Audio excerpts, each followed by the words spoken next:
Welcome to Inspiring Working Lives, the Morgan Hunt podcast where we explore public sector leadership journeys.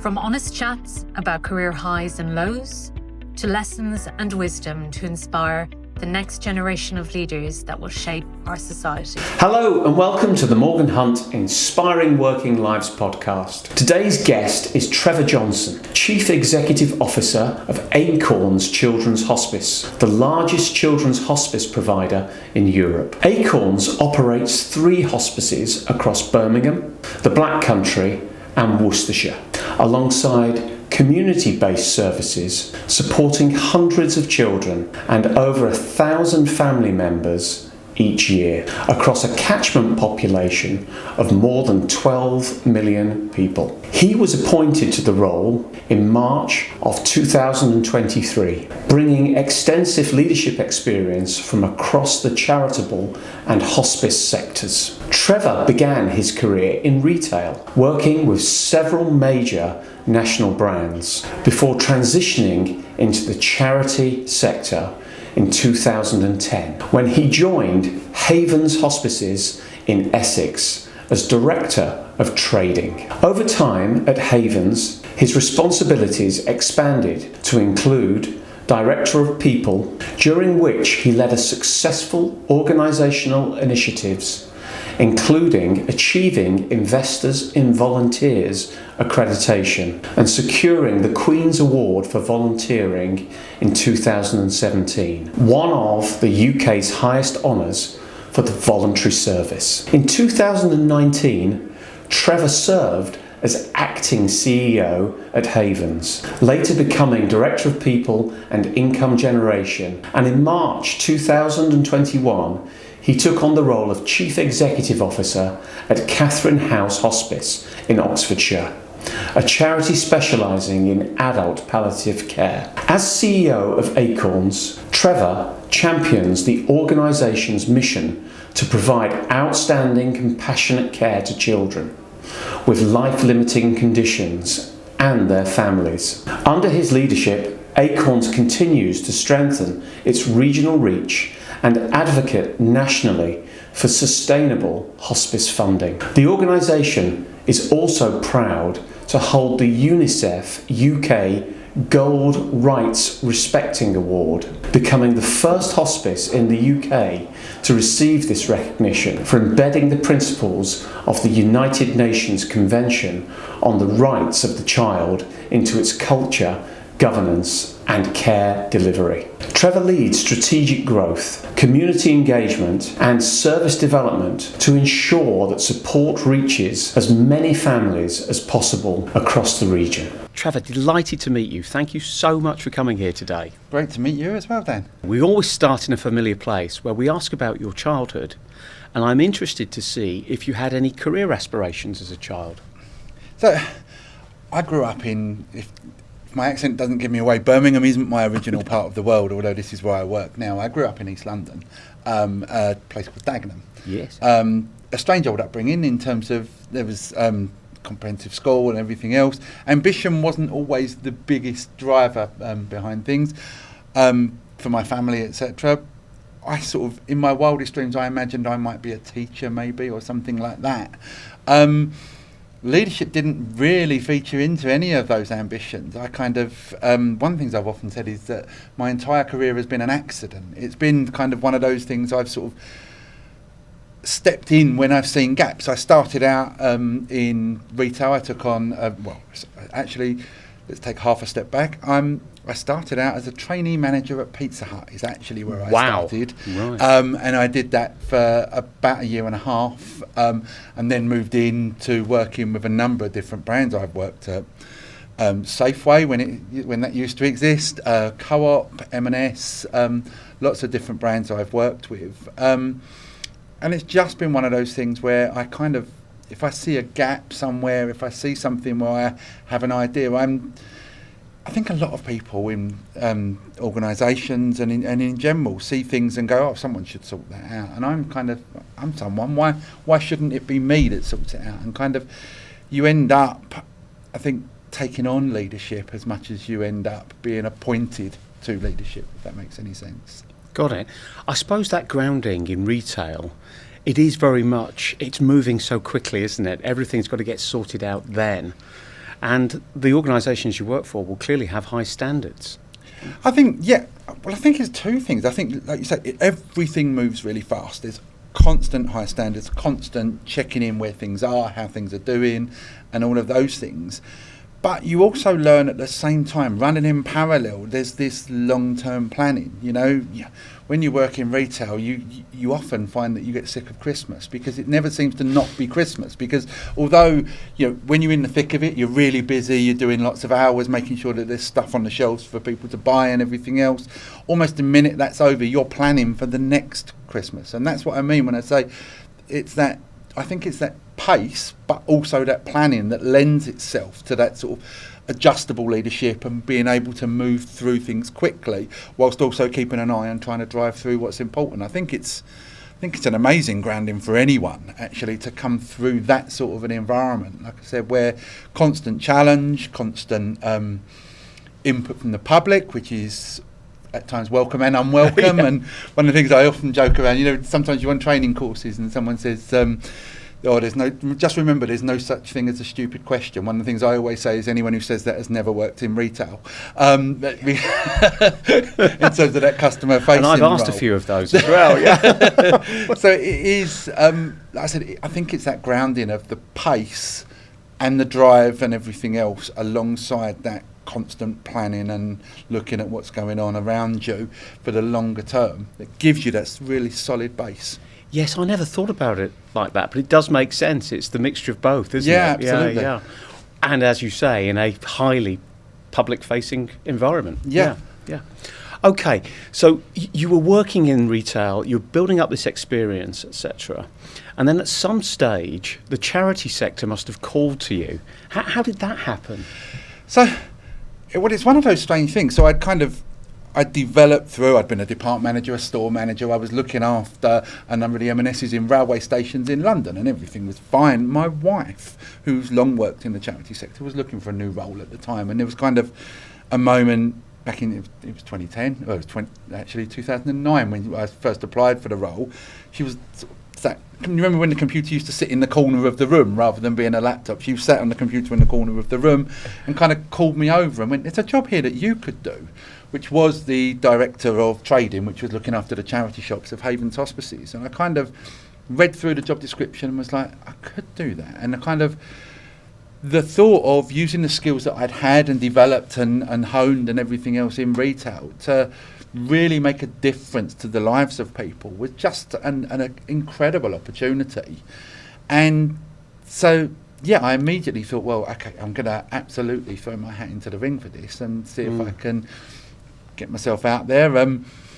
I think I was a left field. I know I was a left field candidate. The first conversation I had with the recruiter, I remember it. I sent in my CV and the covering letter, and he gave me a call and he said, "Really like your CV and everything else, but I'm not sure what they're looking for." And I asked them a few questions. What's that? And they were looking for someone who understood perhaps a bit more about charity retail. But I thought retail principles are retail principles, the foundation, and so I had the conversation with him on the phone, and I can still remember at the end of that conversation him saying to me, all right, well, I'll tell you what, I'll put you through, but I wouldn't get your hopes up. This seems crazy to me because surely the charity sector would want people with that sort of, very sharp private sector, quick, commercial experience that you would have.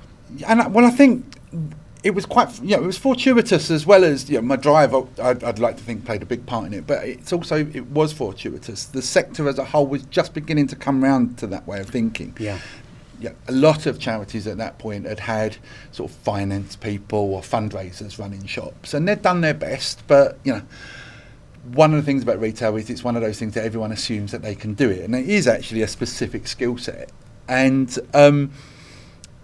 charities were just coming around to the idea of, well, maybe we ought to see if there's these people out there that have got that skill set that could come in and do it. I ended up talking to a number of colleagues sort of a few years later, as I'd been in the job role for a while, who'd all had sort of similar experiences when they began to look at roles in the charity sector, running the charity shops. So I took over at Havens then with 14 shops, and didn't look back. Wow. Okay. So bringing in those skills and that experience was quite transformative for Haven. Completely. I came in with a new way of looking at things. I wanted us to look at how did we make sure that we focused on serving the customer. How did we make sure that we understood what we were charging for things? How did we make sure that we worked every inch of our shop floor space? Stock doesn't sell in the back room in any retail environment, whether that's charity or otherwise, and make sure that we put in really sound retail principles whilst also making sure that we supported our people. I think it's such a underrated element of any business is that leadership principle when it applies to making sure that people feel valued, you develop your people and they're able to make the most of the talents that they have. So we put a lot of that into place. I built a team around me, and I've always believed you make the most of the skills that you have in the teams that you work with, and that's absolutely what we did. I mean, I'm really proud of everything we achieved. When I took over, Havens had just had a record year in their retail and delivered 196,000 of net profit. Within 18 months, we delivered 739,000 pounds of net profit. So we more than tripled the income through real, just dedicated focus. We didn't open any new shops. We focused, we got the foundations right, we got the principles right, and we worked with our people to maximise every possible opportunity. Got it. Do you ever walk past a charity shop and go, I know what they should be doing? I'm the worst person to go into any shop with, because I spend my time walking around and go, well, that's wrong, that's in the wrong place, you should put that there. There's a whole science to it. Yes, and actually, when you apply it is when you make success. But I'm the worst person to go into any shop with from that perspective. But equally, certainly charity shops. I can never resist a charity shop. I like to hunt for a bargain, of course, but I think we can always learn lessons wherever we are, and actually the ability to look around sometimes and just go, oh, you know what, that's a really good idea. How might we apply that? Definitely. Got it. Yes. Okay. So you've made this wonderful success of running the charity shops and the revenue, which is so important for hospices in terms of getting that revenue in. And then your role starts to expand and move into different areas. Yeah, that was organic. So with looking after the shops, I said I wanted to make the most of the people and work with my people. So we bought in some things. I bought in some things for the charity shop charity shop sector at Havens. We introduced some management training to really maximise the skills. We introduced some behavioural measures to be able to understand how not only were they delivering in terms of their sales, but how were they working with others? How were they working with the community in which their charity shop served? And these ideas obviously became successful. And my CEO sort of gradually started coming to me going, so this training that you're doing with the shops, is there any way you could expand that to include the wider team here at Havens? Well, okay, let's have a look at that. Like I said, let's start to think about how do we solve that problem. How do people behave with each other? Well, is there a way of applying that more broadly to the whole of the organisation? And then there came a point, I remember there came a point I was talking to him and he went, look, would you be willing to take over and become the Director of HR and Volunteer Services as well as looking after the shops? It never takes me long to say yes to an opportunity, because I think you say yes to the opportunity and then figure out how you're going to do it. So, I was totally on board. I took that over. Havens had at the time about 260 paid staff, and it was at that point just under 1,000 volunteers. So it then became, okay, right, now how do we take this forward? And we took that forward as well in terms of the piece around our paid staff. We worked to help everyone have an opportunity to make the most of their skills, start to grow our own, help develop the pathway of people for the future, and some stuff around volunteering I'm really proud of to this day. We achieved Investors in Volunteers accreditation, which is a really big step. We were one of the first hospices to be able to deliver that and say, actually, we really do invest in our volunteers. And we, unusually, as it was fed back to me at the time, we included our charity shops. We didn't say, well, we'll just focus on the charity volunteers because they're easier to manage. Actually, no, we included the charity shop volunteers as well, because they're just as important in terms of what we deliver right across our organisation. And then with all of the work that we did, we achieved the recognition from the Queen's Award for Voluntary Service, which is an amazing honour to receive, and that was testament to the hard work that my team put in. Yes. We forget the voluntary sector and just their support they bring to so many organisations. They do such a vital job, probably now more than ever.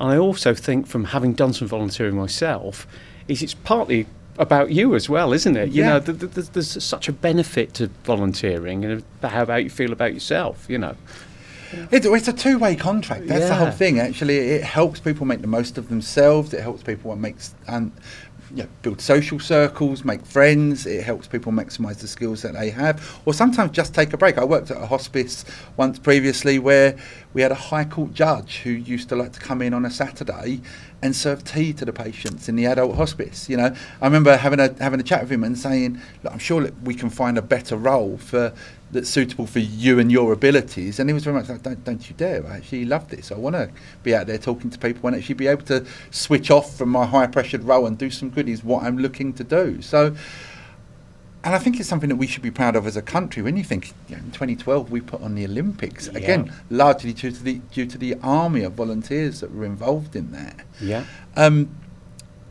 It's a special thing. One of the things that any volunteer that's ever worked with me, volunteers have a habit when I introduce myself to them as the chief exec in particular. I kind of go, "Hi, I'm Trevor, I'm the chief exec," and it's very much "Oh, hi, I'm Flossie, I'm just a volunteer." And no one's just a volunteer, actually. No, that's not what this is. And and again, the reminder is, of course, my bosses, the board I report to, they're all volunteers in the charity sector. My trustees are all volunteers. So it's such an important part of the third sector and so underestimated, and they add such value and such colour to our organisations. And we couldn't support the children and families that we do at Acorns without our volunteers. We've got 1,800 volunteers now at Acorns. Wow. It's an absolute army, and we just simply couldn't be there for people without them. We worked it out about a year ago. If we had to employ people to do the work that our volunteers do for us for free, that adds £3 million to my bottom line costs. Wow. Right. Crazy, isn't it? I wonder if there's more opportunity for volunteers out there, actually. There's many more organisations that could probably utilise them, actually. And I think, like I said, it is that thing, how can we maximise the skills? I think we've got... one of the things you said about young people is that they're not interested in volunteering, and it's absolutely the opposite of my experience. I think it's difficult to find the time, and I think there is, on all sectors that want to engage with volunteers, I think there's a really important questions we need to ask ourselves around how do we make it easy to undertake the volunteering? How do we enable micro volunteering opportunities? How do we, as a sector, avoid a situation where we're putting people off because they say, "I really want to give you some of my time"? And there are two big failings that the charity sector has around that particular point. The first is someone says in the moment, "I really want to do some volunteering," and we go, "Oh, well, that's really good news. Here, if you could just fill in this 18-page form." And of course, in that moment, a person just goes, "All right, fine." They fill in the form, by which time they've already lost some of the enthusiasm. They then send it to the email address, and then they don't hear anything for 6 weeks. By which point, often the moment has passed. So I think we can improve things around that. And I think the other big challenge for us as a sector is we tend to be very much I think there's another one. The first thing... So the other big challenge for us as a sector is we have this thing of we need someone for a Tuesday afternoon, 12 till 4, and someone will go, "Well, actually, I can do 11:30 till 2. No, 12 till 4. Right. And so we need to have that flexibility and that understanding. I think the other thing that the charity sector at large, I think some areas are better at it than others, but there are a number of charity sector organisations where you get enormously qualified people that want to volunteer, and that organisation ends up saying, "So do you want to do admin or charity shops?" You get a situation, and I'd like to think this doesn't happen at Acorns, and I think we've done a lot of work on this at Acorns, but it could be that we have a highly experienced paediatric palliative care nurse says, "I'd love to give you a day a week of our time," and we go, "Lovely, so we need someone on reception, or we need someone in our local charity shop." I'd like to think that doesn't happen at Acorns, and we've done a lot of work to try and make sure that doesn't. But it's an indicative problem across the sector that we need to be better at as a sector. Yes, yeah, I can see that. Oh, that's really interesting, and hopefully this conversation generates loads more volunteers. Well, I out hope there. so. Yeah, people. Yeah. If anyone is watching this and thinking about it, actually, the opportunity to engage, you will get as much from it as the organisation does. Yes. And I really encourage everyone to go and find out about volunteering. Okay. So, taking you back to your career journey then, you're going through this journey. It starts with retail, it expands to people, you're then getting volunteers involved as well and making sure they're engaged and happy with the work they're doing and getting something back too. There's a senior leadership role calling for you, I can see. This is building up as all these different events are falling into place. So what happened next? So, like I said, it is that thing of I interfere. It's a way to put it. I kind of look at things and I go, well, let's get involved. Let's see what we can sort out. And when I was at Havens, the CEO there took leave of absence suddenly. It wasn't expected and it wasn't anticipated, but suddenly took leave of absence. And, well, the trustees turned to me, in fact. I came back from my Christmas break. And the chair of trustees said, will you hold the position for us for a couple of weeks? Right. And, yeah, that was 2018. Yeah. So, yeah, it was, again, it's about steering things, giving that, I was known throughout the organisation, and they wanted someone to bring that to bear and look at how we might do things differently for a spell. Right. So were you expecting that conversation when you came back from your Christmas break? I wasn't. No, it was very much a kind of, all right, what's gone wrong? With the chair of trustees going, well, why would you assume something's gone wrong? And I know, well, you're not. You haven't waited in my office to see if I've had a lovely Christmas break. Yes. So it was very much it was unexpected. Yeah. But that's the thing, isn't it, about leadership? It is, like I said, it's about making the most of those opportunities, but also it's about how you're seen by others. I think is the real key thing. Actually, people see you in that way, even when sometimes you don't see it yourself. Actually, the reality is, in those moments, people are looking for that certainty, that guidance, and if you have that around you, that's what people will respond to. That's a hugely important point, I think, in developing leaders. You don't have to wait for the job title to come along. No. You can be the leader today, can't you? And that will then facilitate the job title at some stage in the future. But it's being it, isn't it? Yeah, Living by those absolutely. values. Well, and that's it. It's about the values, and it is about demonstrating that and not limiting yourself. If I'd have limited myself, even when I first joined the charity sector, if I'd have limited myself to, well, I'm the guy that looks after the charity shops, then I wouldn't be where I am now in my career. We used to have executive director meetings, and I know because I was the very first executive director at Havens that specifically had responsibility for the shops. There was even a discussion about whether or not I needed to attend the wider executive meetings at Havens, and the CEO at the time said, no, I think we should bring him in and at least he'll know then what's going on in the organisation. I never considered that my views should be restricted to just when we were talking about the charity shops. Right. Yeah. I'm not a clinician by background, of course I'm not, but an absolutely clinical decision should be made by clinical people. But the reality is that most issues, when you're talking about them at that level, are leadership issues. Yeah. Actually, it's very rare for even my director of care now to bring to the executive team, we've got an issue in terms of the clinical care element of what we do. It's around the principles, it's around the strategy, and why is my opinion any less valid? Actually, I said it's about leadership. It's about saying, okay, well, what's the problems here? And I think the big step that I would say to anyone in terms of moving from that departmental or specific brief role to the CEO role, one of the big steps that you always have to think about is how are you going to manage and lead people whose jobs that you can't do? Because that's the other question, of course. Yes, yeah. And how do you deal with that? It's about being challenging. It's about asking the right questions and encouraging them to think of things in a different way, and making sure that they have fully thought through the options and everything else. But also having the humility to say, okay, so what do you need from me? Yes. Brilliant. That's what we're going to do. What do you need from me to help us deliver that? Yes. Yeah. I don't have all of the answers, and neither should I have all of the answers. No. But our strategy at Acorns, is to reach more children and families. And it's my job then to challenge Katie, my Director of Care, and the wider care team to say, okay, so we want to reach more children. How are we going to do that? What are the mechanisms? And what do you need from me to facilitate us being able to do that? Yeah. And sometimes that can be having a conversation around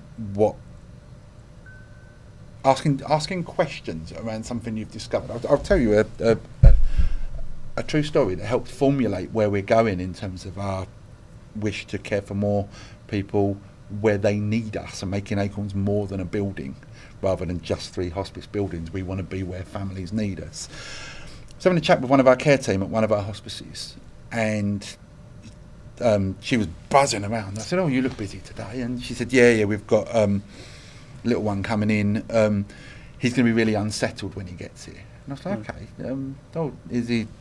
His symptoms that challenging?" And she said, "No, we'll be able to settle him down quite quickly, but he lives an hour away, and by the time he's done that journey, he will be unsettled. He'll be in a bit of pain and discomfort." Well, that can't be the right way.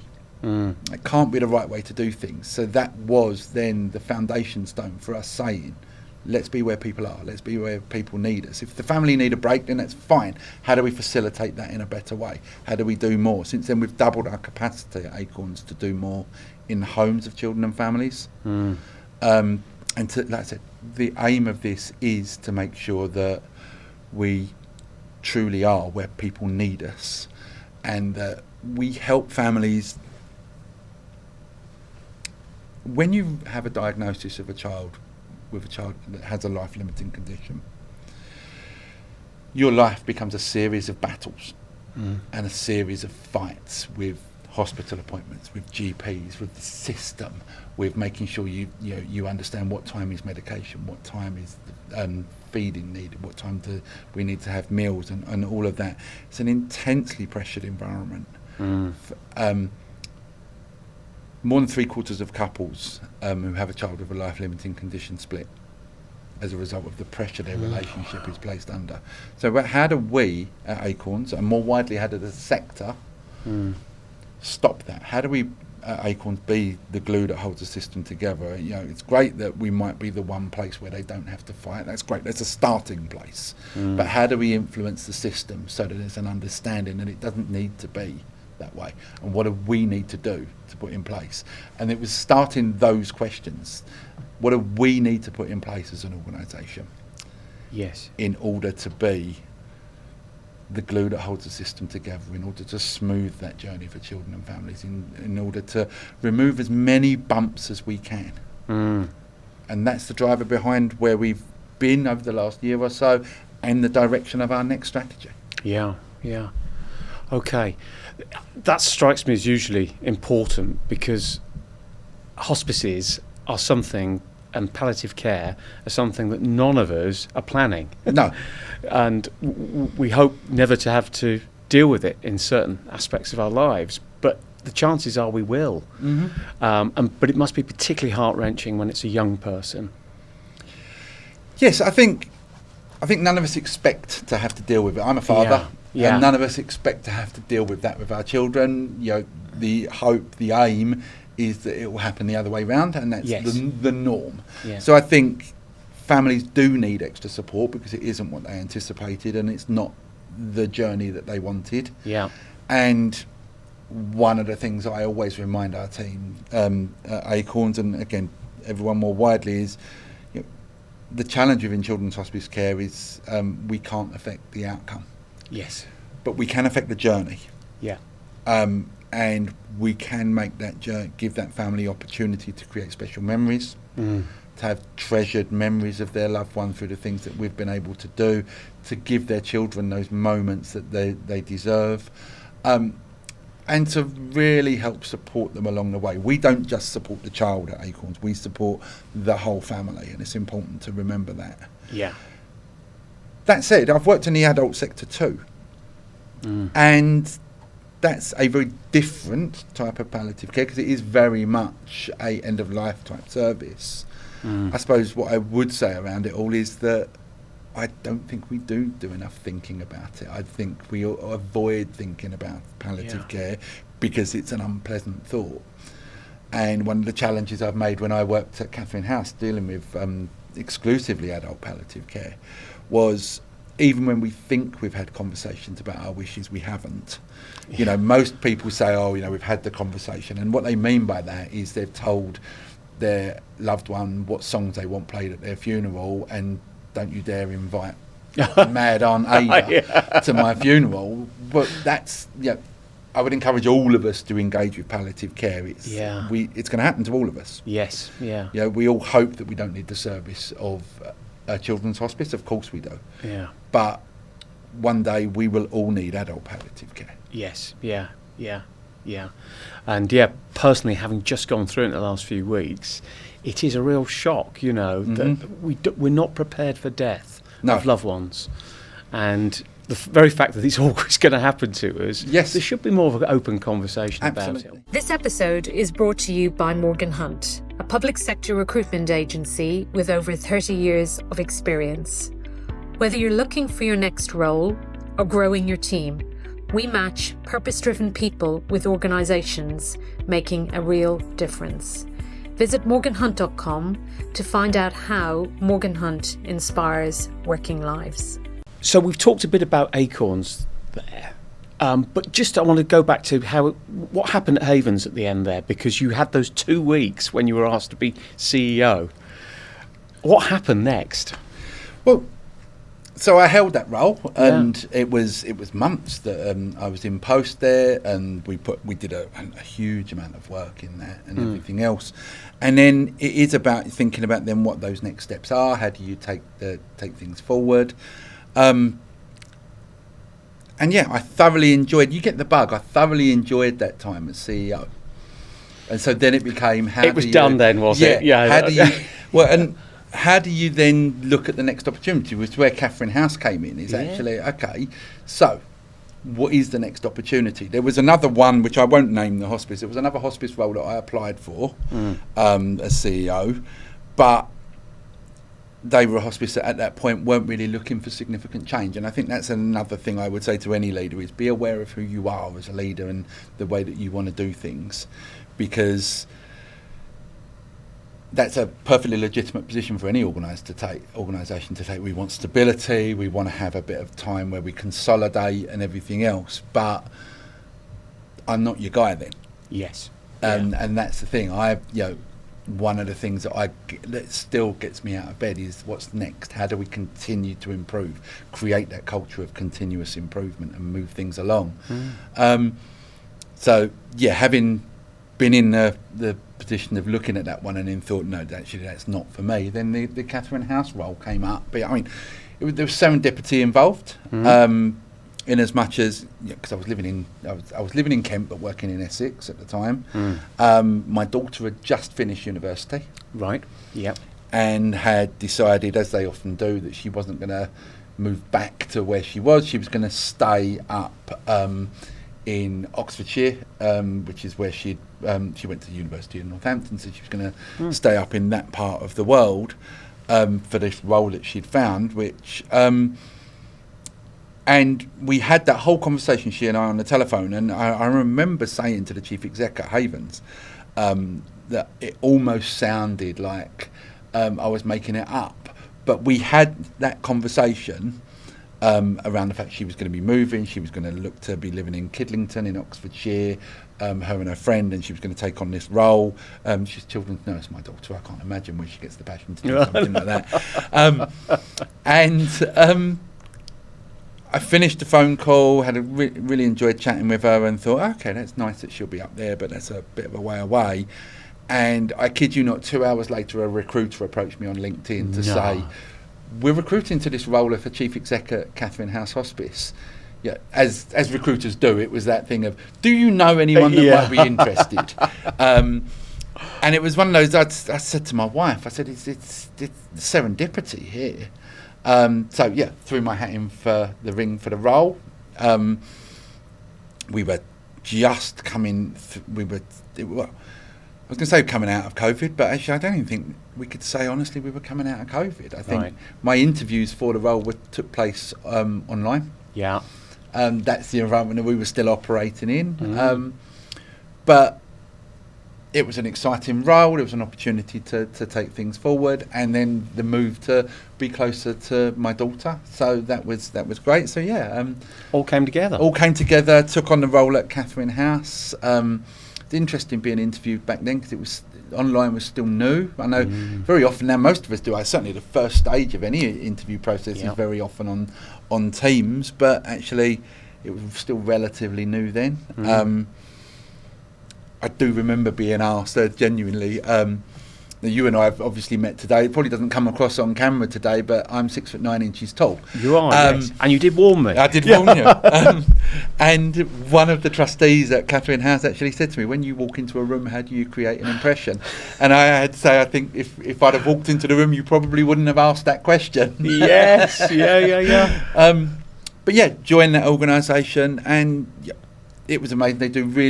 Adult hospices do really, really important work. Yeah. And I thoroughly enjoyed my time there. Yeah. But I don't think you realise you're going to miss children's hospice care until you've done children's hospice care, and then you move away from it for a period. Right, yes. There's something special about children's hospice care because children, even when they're receiving hospice care, are still children. You know, I have been run over by children in wheelchairs. They shout in the corridor. Yeah. You know, that they're coming down. I have been shouted at in front of an MP by a child because the skybox wasn't working. That happened at Acorns. I was showing an MP round, talking to him about how the sector's funded and whether or not we should be more funding. And the skybox wasn't working. That was what was in the mind of this particular child at that moment. And he came out and had a go at me in front of an MP about when someone was going to come and fix the skybox. And that's what I mean. There's something special about children's hospice care that is why I wanted to go back to it. Hence, the role at Acorns came up. My predecessor is now at Hospice UK. He'd gone off to take over Hospice UK, and I hadn't been at Catherine House for a long time, but I had to throw my hat in the ring for the Acorns role. Got it. Okay. So yes, that makes sense. I'm guessing sort of senior adult hospices are quite peaceful places on the whole. Yes, they are. As I said, special environments, important environments in terms of the work that's done and everything else. But yeah, they're quiet, they're peaceful to a large point.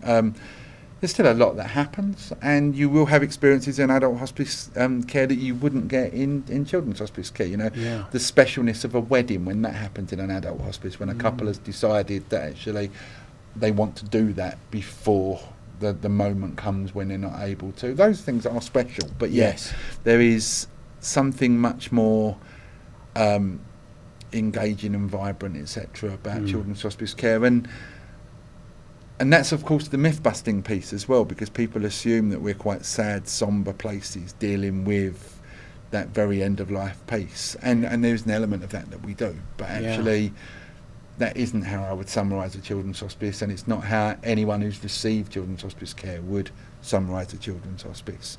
We help families create special memories, and we help families cope with the unbearable. Got it, yeah. We're going to talk about being CEO in a second of that, which I guess it's all connected. But talking about making it a special place, you had Aston Villa as the local football team in recently, didn't you? We've got a really good relationship with Aston Villa. They've been a long-time supporter. People who are fans may remember way before my time at Acorns, the Villa themselves gifted, they didn't have a shirt sponsor for a period of time, and they gifted Acorns the opportunity to be the shirt sponsor. So our name was on the shirt in the Premier League back some years ago. And yes, they're constantly engaged, and the players come in occasionally to spend some time with the children. the children. The moment when a child beats a professional footballer at FIFA is a moment that will live in that child and family's memory forever. And then, they play FIFA with the children, they meet with them. I've often joked that, they come in their training kit and they gradually give bits of it to the children and the families as well, which is an incredible thing. I do worry that at some point an Aston Villa player is going to leave and walk naked across the car park, having given away so much of what they wear. But it's really special for the children to meet their idols. One of my a true emotional moment for me happened as a result of the Villa visit just before Christmas, when a young lad who's receiving hospice care had met with the players and the specialness that he felt, and he turned to his brother and said, "This is the best day of my life." And that was a moment, actually, having that, even regardless, I've been doing this for 16 years, and I had to take a moment to go away and compose myself, because it does still get you. And I think that's an important thing to remember when you work in hospice care in general. I think if you reach a point where it never makes you emotional, it might be time to think about something else. Right, yeah. We do what we do because we make a difference, and if you need to be passionate and emotional about that difference, in my view. Others may disagree, and that's fine, but that's where I come from in that world. Yes, yeah. No, that's a powerful story. And I guess part of Acorns is it's so well known, particularly in Birmingham and the surrounding area. I mean, Ozzy Osbourne was a big fan as well, and I can't think of anybody more famous in Birmingham than Ozzy Osbourne. That's amazing, and this is the thing about a leadership role in an organisation like Acorns. If you'd have said to me years ago that I would have had to spend a lot of time, as I have done in the last 12 months, talking so much about Ozzy Osbourne, and an entirely true story. I was corrected by Sharon. I used to say, Sharon Osbourne, his wife, I used to say I'd seen Ozzy Osbourne live at the Marquee for the very first time in 1991, the Marquee in London, when I paid for tickets. Met with Sharon after the concert, and Sharon said to me, he played at the Marquee in 1992, not 1991. So there we go, it was 1992. Wow. But... and Sharon would correct you, I guess. Well, not that I met her myself, but just... But that was an amazing experience. So for those that don't know, that are watching this or listening to this, Ozzy Osbourne is obviously a musical legend. I think, let's assume that no one's lived in a cave and everyone has heard of Ozzy. But he decided to do this big back to the beginning farewell concert, which was going to be at Villa Park. And it was in June, and it was his final, because he had Parkinson's. It was the opportunity to say goodbye in performance terms to his fans.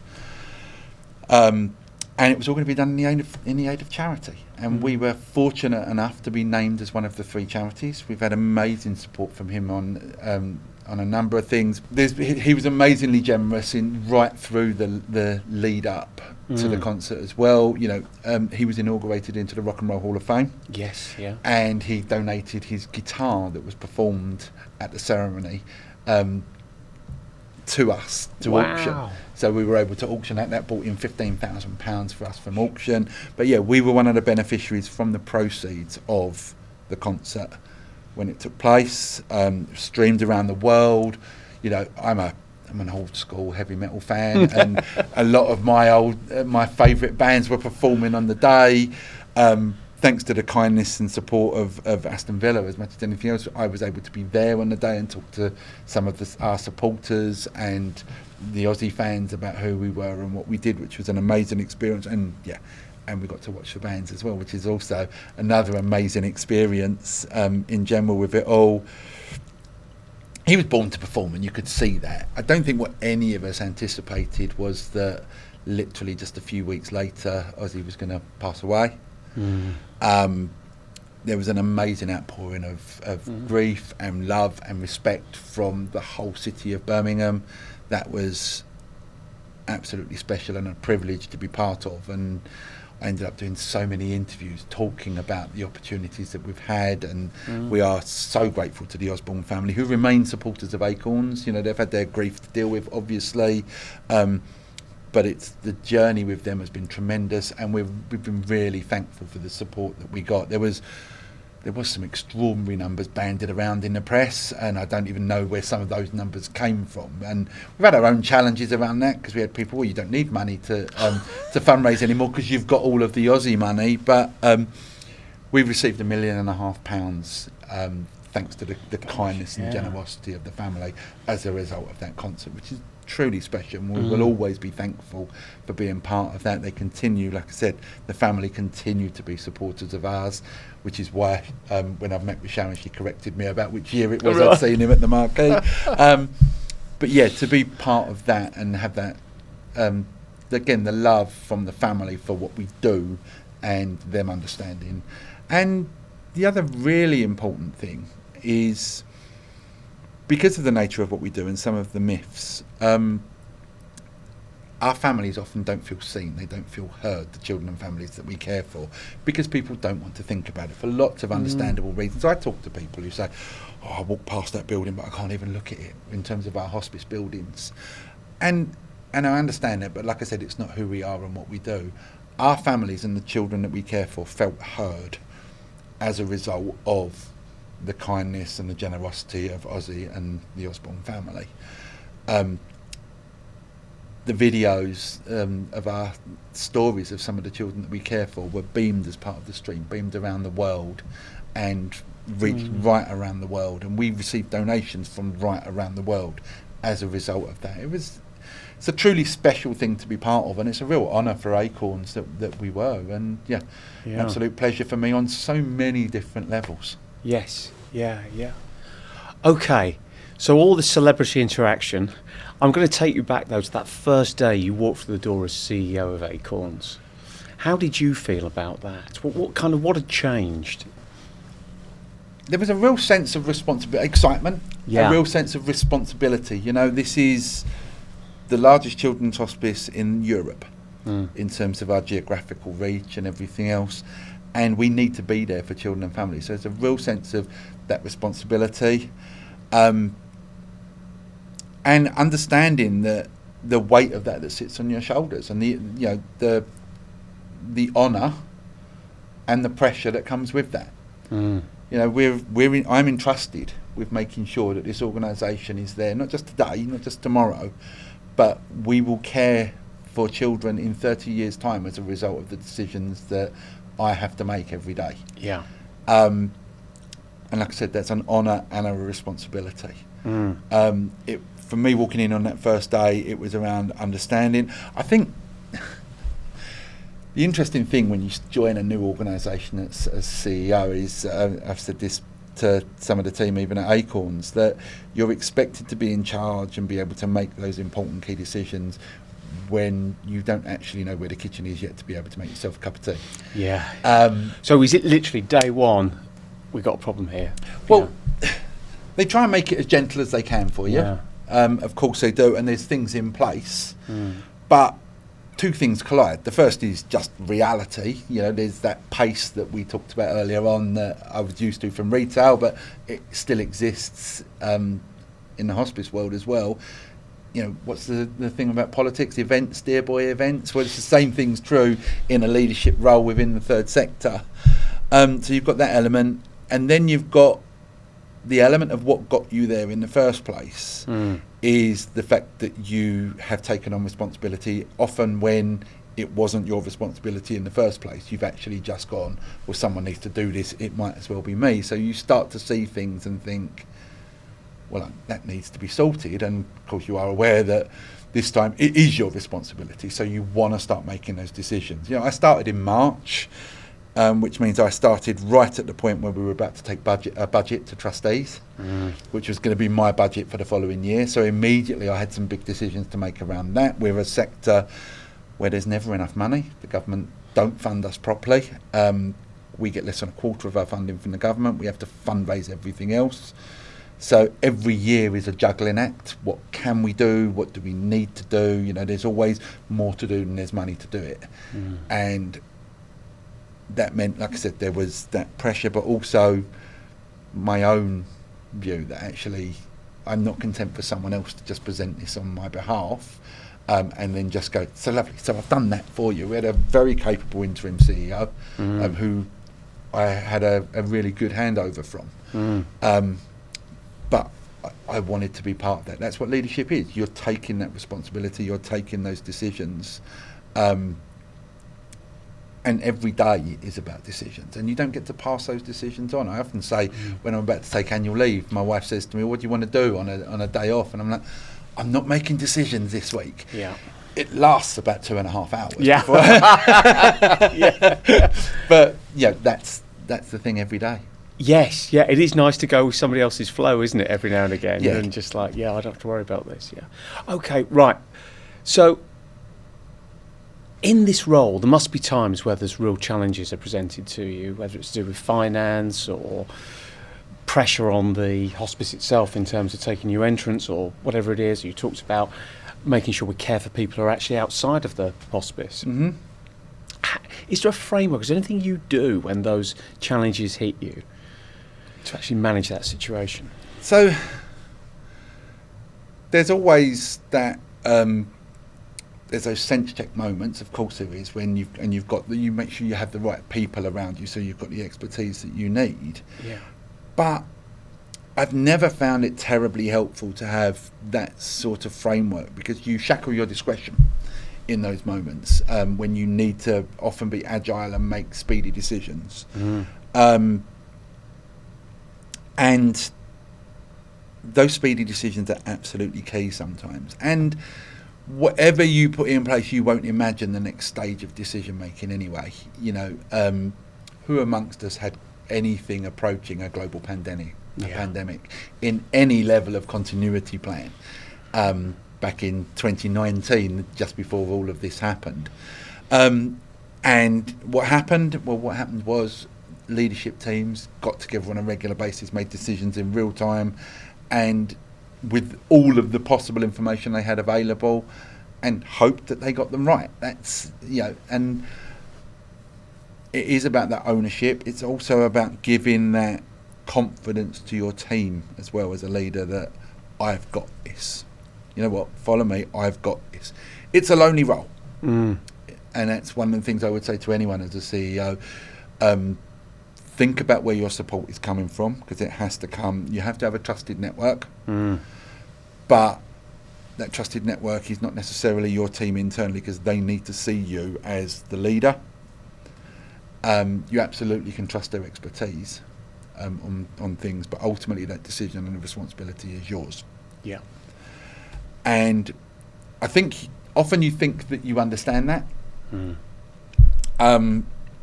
but one of those things, the analogy I like to use around it is when you're about to become a parent, you think you understand tiredness. You think, you know what, I'm going to spend some time really, really tired. But, I've been tired before, that's fine. And then you find yourself 3 months in going, oh my God, I didn't know it was even possible to be this tired. I didn't understand it the way I thought I did. I would say the same thing's true about that transition from an executive director role to that CEO seat. Is you think you understand the loneliness of the role, and then you find yourself being in that hot seat, staring out the window, thinking, oh wow, okay, I've got this decision to make, and there are repercussions here for decades as a result of the decision I make. Wow, yeah. Whether that's looking at how your teams are structured, whether or not that's the service that you provide, whether or not that's the formation and the delivery of the new strategy. Like I said to you, that our strategy at Acorns is how do we make sure we reach children and families where they need us to. It's a deliberate decision that will require us to look at how we resource things differently. We don't have the money to extra resource, so we will have to make decisions elsewhere in order to make sure that we're able to drive those decisions forward. And ultimately those decisions are mine. And that's when that loneliness of that role strikes you. But of course, then when you get those right, when you see the difference that you make, and we're very fortunate, I know what we do is emotional and challenging, but we're very fortunate in the charity sector and in the hospice sector. I get to talk to parents and hear about the difference that we've made. I get to talk to parents. We've got a parent representative on the board of trustees, for example, who used our service, and her daughter died in the care of Acorns, and she reminds me of the impact that we had on her. I've talked to one of us, he's a parent carer champion, who talks about the impact of the memory making stuff and the fact that he's able to cope with everything that happened with his son as a result of the support that we gave. There's no sense of feedback you could receive from a line manager that translates in my world to that impact that you get from that. Yes. And I think there's something special in terms of the leadership in the hospice sector, where you get to talk to people whose lives you have impacted in the same way. So some people will be listening to this story, Trevor, and they'll be going, look, that sounds really scary. And some people will be listening to this and going, wow, I'd like to make that impact. I'd like to do something with my working life that has that kind of impact on people. Yes. So if somebody's in a Marks and Spencer's right now, or they're doing a lower level job within a hospice somewhere, and they're thinking, well, what's the route forward to become a CEO one day? What advice would you give to them? You need to set that example. Yeah. And I think if you're looking to take on a leadership role, my biggest point of advice I can give to anyone is don't wait to be told that you're a leader. Yeah. Show every day through the example that you share. And it doesn't mean that you have to start ordering people around. I think that's the worst thing that you can possibly do. I think it is through being open with people, being vulnerable with people, and being accepting that you're not going to be perfect, and so therefore you're going to need to support them, and be authentic to who you are. I can't change the fact that I've got this East London accent. I often say I sound like I've wandered off the set of EastEnders. It changes nothing about how I see things, my ability to lead, and it is an important part of my authenticity is that I am who I am from the background I came from. So my advice to anyone is act like you have the responsibility to deliver whatever it is your part of the world, whether that's a chain of 14 charity shops, whether that's actually just running a single charity shop for today. That's your responsibility. Act like it, take it on, make sure that you take full responsibility and accountability for it. Don't be afraid when you make the mistakes, because you will make mistakes, because we all do. Own them, apologise for them if need be, and just say, yeah, that was me, I made that mistake, because you'll empower others to be able to do the same, and we work forward and learn together. I think the mistake often people make is they wait to be told that they're in charge before they're in charge. One of the things I would say to any current CEO is the minute you find yourself having to say, excuse me, but I'm in charge here, you're not. Because actually in making that statement, you've already revealed that you're not in charge in that room. You don't need to remind people, it's just in the way that you conduct yourself and the example that you set. Wonderful. Great advice. I've never met anybody before who has won an award from UNICEF. How did that happen? Well, it was the organisation that won it rather than me personally, although, I'll take any award that you'll give me. No, it's... So, at the core of what we do at Acorns is we place children first and the rights of children. And we know that's in the day-to-day of everything that we do. And so what we decided to do is look at, how do we measure that? What are the ways that we can actually truly demonstrate? Because it's also about self-challenge as well. Are we as good as we think is never a bad exercise to undertake. And we began to look at things, and there's a UNICEF have the article around the rights of the child. And we looked at that, and there's a scheme called the Rights Respecting. And we started to measure ourselves against the criteria and thought, actually, we cover this pretty solidly, actually. We did some work to improve things and everything else. And we applied to UNICEF for them to come and have a look at our services and measure and see what they thought. So they came along, they wanted to have a look at the service that we offer, they wanted to talk to some of the children and families that we care for, and come and inspect us. It's entirely true story to say that on the day of the inspection, we had a couple of teenagers that were lined up to talk to the inspectors. And when the inspectors arrived, those teenagers decided they didn't want to talk to the inspectors because they wanted to watch the Formula One instead. And what was a bit of a moment is we had to respect their rights to do that. But again, that's really important to us. Actually, children make the decisions that they want to make at Acorns, and that's exactly what we're there to do. Yeah. And they went away, they did all of their work. We had an anxious wait while they came back, and they gave us the Gold Award for respecting children's rights. And we were the first organisation anywhere in the world that wasn't an educational establishment to receive the Gold Award for respecting children's rights in what we do from UNICEF. It's a very proud moment for us at Acorns, and a really positive journey for us to be on, and to reinforce that in that sense what lies at the heart of what we do is that respect for children, their rights and their autonomy to make the decisions that they want to make for themselves. Fantastic. I love the idea that one of the reasons for getting the award was that people didn't want to take part in the conversation. So it was a bit of a moment, I can tell you. Fantastic. Okay, well, it's been a delight talking to you today. As a recruiter, our kind of North Star is to get the right person into the right job.